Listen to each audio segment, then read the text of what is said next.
Most people reuse passwords, not because they're lazy, but because it's easier to remember one password for everything. But that one habit is exactly how people get hacked. Let me show you how it actually happens. Imagine you create an account on a small online store. So you use your usual password, the same one you use for your email. A few months later, that website gets hacked. Not a big headline. You never even hear about it. But your email and password are now sitting in a leaked database on the internet. Hackers buy or download these databases in bulk. Thousands, sometimes millions of accounts at once. Now here's where it gets dangerous. They don't try to hack you. They just go to popular sites like email, banking, or social media and paste your email password into login forms, automatically, at massive scale.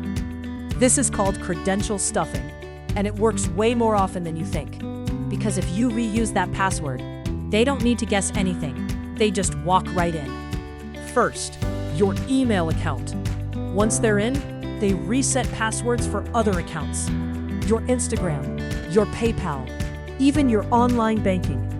And because everything is linked to your email, it becomes a chain reaction, all from one leaked password. So what should you do instead?